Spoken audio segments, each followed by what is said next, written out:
Well, g'day and welcome to Tassie, a land apart. Well, it's a land apart from the Australian mainland, of course, separated by Bass Strait. But what I reckon really sets Tassie apart are scenes like this. Rugged, wild mountain scenery. It's a very, very ancient landscape, and it's so important that it's been recognised internationally. In fact, about 1/3 of the island is World Heritage listed. You toss in its spirited history, relaxed lifestyle, and plenty of great food and wine, and I reckon it's a world-class destination right in our backyard.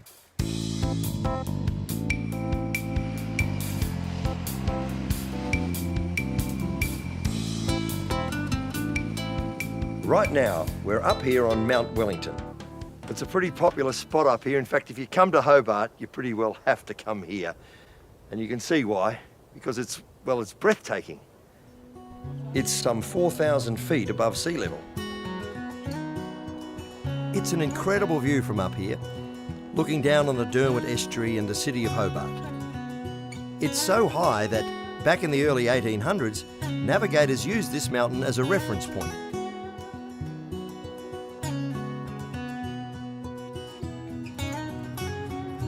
Well, Hobart is where most of our Tassie tours start and finish. And it might surprise you to know that it's Australia's second oldest town. It was first established in the late 1700s as a safe haven for the tall ships as they made their way to the east coast of Australia, all the way from Cape Town. By the early 1800s, it had another reason for being, and that was as a defensive outpost. Around that time, there was a growing French presence in the South Pacific, and the Brits wanted the east coast of Australia to remain English. And that's why we say g'day instead of bonjour. The waterfront here at Constitution Dock has a wealth of maritime history, and of course it's where the Sydney to Hobart yacht race finishes. And there's still a substantial fishing fleet here, so make sure you take the time to have a walk around the marina. G'day, Frankie. G'day, mate. And the locals are friendly. You'll stay at the splendid Grand Chancellor Hotel, which is right opposite Constitution Dock and very close to Salamanca Place, which is the restaurant and entertainment precinct of Hobart. One of the best reasons to come to Tassie is the food, especially the seafood. Have a look at this, beautiful oysters, prawns, crays, harvested straight out of the pristine Southern Ocean. And you'll get plenty of opportunities to have a lash.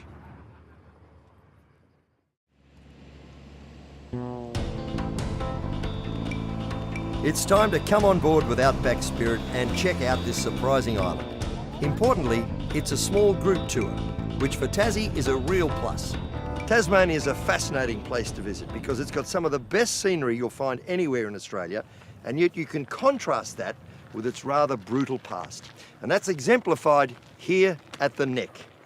Back in the day, wild dogs were chained up to prevent prisoners from escaping from a place called Port Arthur. Originally starting off as a timber station, by 1830 the colonial powers realised that Port Arthur was the perfect location to build a penal colony due to its extreme geographical isolation. It's almost completely surrounded by water. It was virtually impossible to escape from, so this was where they would send the repeat offenders from Norfolk Island, Maria Island and Sydney Town. The really bad boys would be sent here, which is how I've ended up here. Many of them were tradesmen, bricklayers, masonry, carpenters, and so the first job they had when they got here was to build the jail from the ground up. And they did a pretty good job. We drove some pretty big millstones.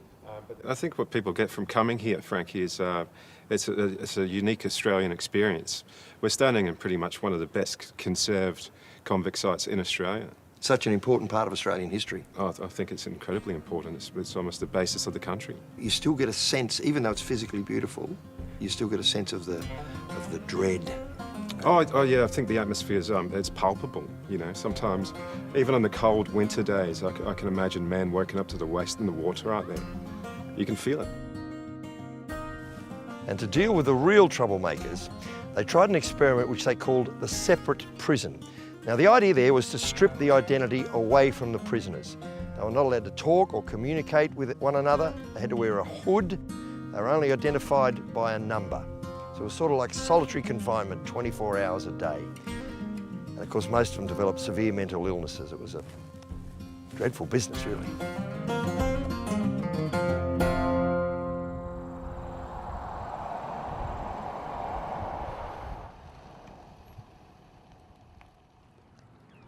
Now, this area was named after Louis Freycinet, who was a navigator with the early French explorers under Captain Nicolas Baudin. Also on board they had botanists and scientists and naturalists, so they were pretty serious about their intentions. Baudin himself was a great explorer. He was sort of France's equivalent to Captain James Cook. And just like him, you'll get your chance to explore this beautiful national park.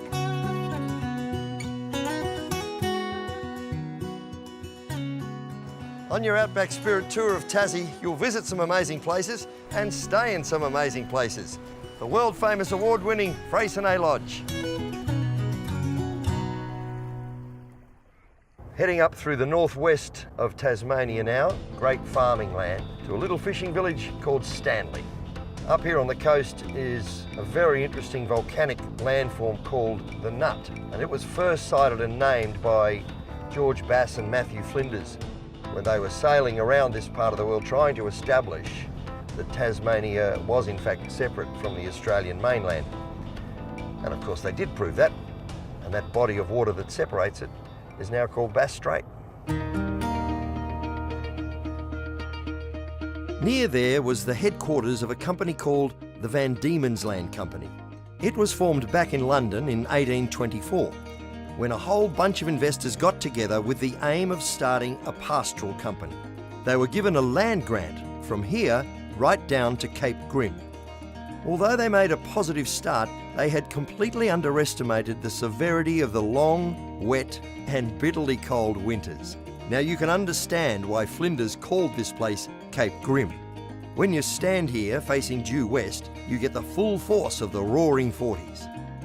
Now, a few years ago, this made a lot of sense to Hydro Tasmania because in partnership with Woolnorth, they erected something like 60 wind turbines that can produce, we're told, 12% of Tasmania's total residential energy needs.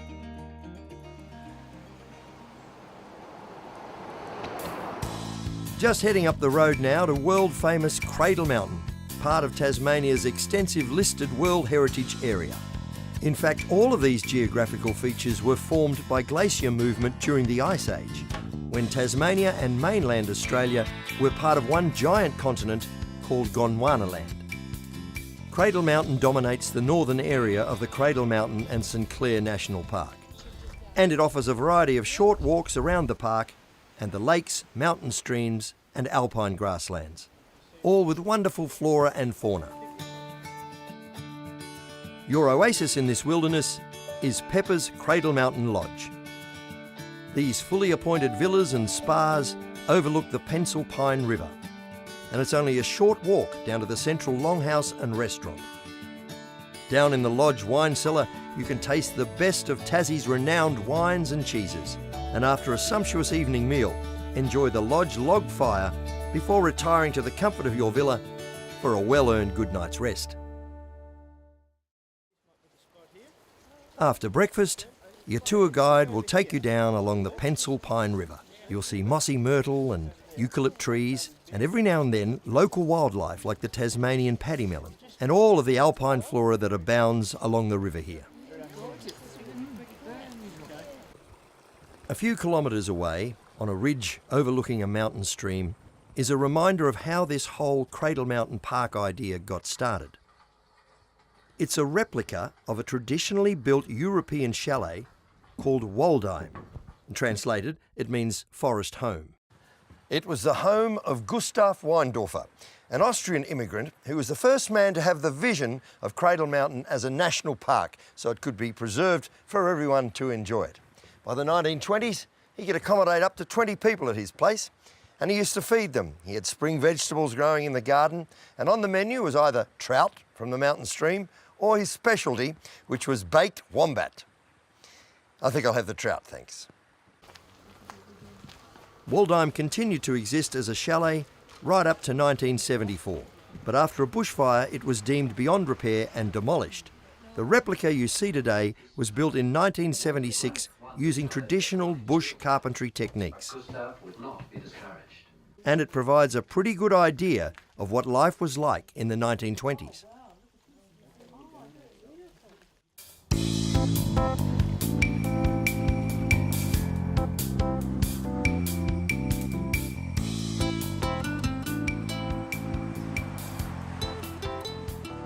Well, here we are in Strahan on the west coast of Tasmania.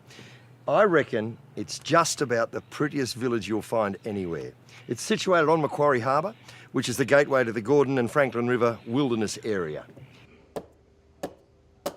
In days gone by, timber was what Strahan was all about. But these days, Morrison's mill here is one of the last operating. Nowadays, it's all about tourism. What an And idiot. that's very soft timber. That was what they all hunted for back in the early days for boat building. Oh, right, yeah. You can feel the difference there. Yeah. And that doesn't seem to have as It much doesn't oil, have right? as much oil, no.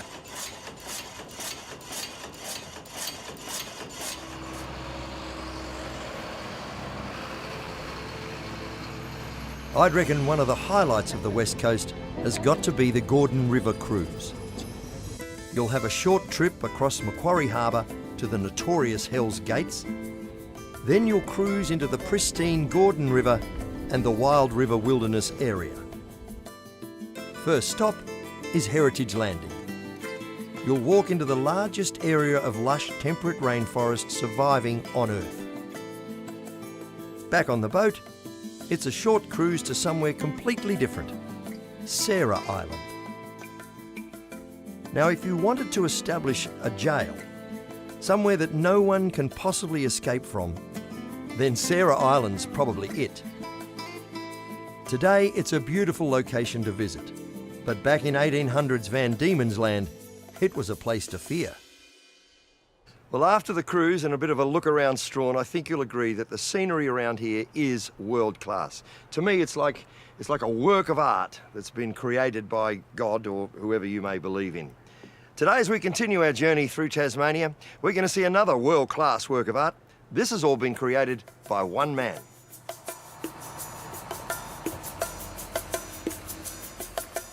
This is the wall in the wilderness. And it's all the work and vision of one artist, Greg Duncan. What you see here are hewn pine panels, 3 metres tall, 1 metre wide.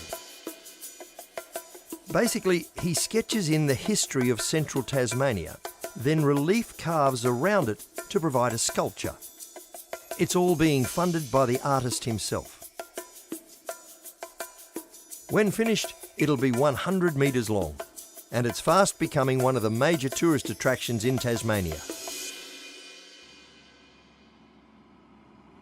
Our route back to Hobart takes us into spectacular Russell Falls, Tasmania's best-known waterfall.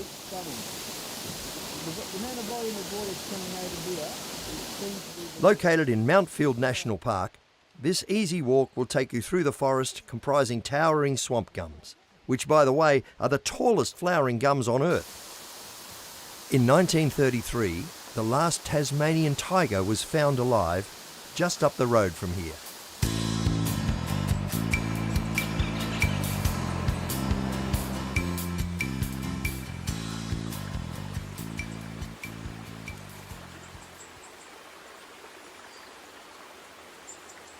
Have a look at that. One of the most precious and unique things about Tasmania is, of course, its wilderness. The Tasmanian Wilderness World Heritage Area covers over 1 million hectares, and it's very, very important from a worldwide point of view. And one of the best ways to experience it is from up here on the Tarhoon Airwalk.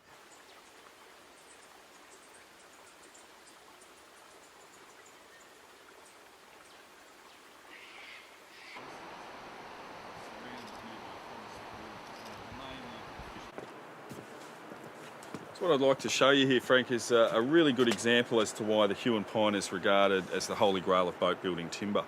This particular branch here, which was broken by a piece of debris in a flood back in 2013, clearly shows how the oil that preserves the tree has kept it in perfect condition. So that's been exposed to the elements for almost 2 years now. Clearly still got the beautiful golden colour. It is beautiful. Which is characteristic of Huon pine. Not showing the typical weathering or greying that you'd find with other timbers. And they grow to a venerable old age too, don't they? Yeah, absolutely. This giant here in front of us, we'd be looking at somewhere in the vicinity of about 500 years. However, we recently discovered a Huon pine out in the southwest, not far from where we're standing. Turns out to be 3,100 years old. Anyone can come to the airwalk and get a chance of to see Tasmania's pristine wilderness without putting in the hard work that most people would normally expect. And there's a lot to see, so we better keep going, mate. Absolutely. We're heading to Kettering, about 30 minutes drive from Hobart, to catch the ferry to Bruny Island. Bruny is all about fresh produce, with a big helping of local hospitality. Ahoy there! We're down at South Bruny Island at a place called Adventure Bay, and it's called that for a very good reason, and you'll find out why in just a moment. We're on board with Bruny Island Eco Cruises, and we're about to take a trip that's been rated one of the 100 best trips in the world. Not much more you can say, so buckle up and let's go. This is an amazing 3-hour adventure along an unspoiled coastline like you've never seen before. These comfortable yellow boats, nicknamed the four-wheel drive of the sea, will get you right up against towering dolomite cliffs of 200 metres. This incredible natural phenomenon is called the breathing rock, and you can see why. The highlight is cruising through deep sea caves and narrow rock openings. One of them is named the Monument, for obvious reasons. You'll get right up close with the local wildlife. Dolphins and whales during migration, nesting seabirds like sea eagles or gannet, and albatross fishing in the Tasman Sea. You'll see penguins and the ever-present fur seal population. It's better to keep some distance though, because they eat a lot of fish, especially mackerel. They have a very distinct fishy smell about them. This is ecotourism at its best. Pennicotts, the tour operator, have won many international tourism awards, and when you've done the trip, you'll know why. Well, that's about it for now. I haven't had time to show you everything that happens on an Outback Spirit tour of Tassie, but I hope I've given you a taste. And speaking of taste, I've come back to Freycinet Lodge. Why? Well, there's a seafood platter up there with my name written on it, and I've got a little something to wash it down. I'll see you later.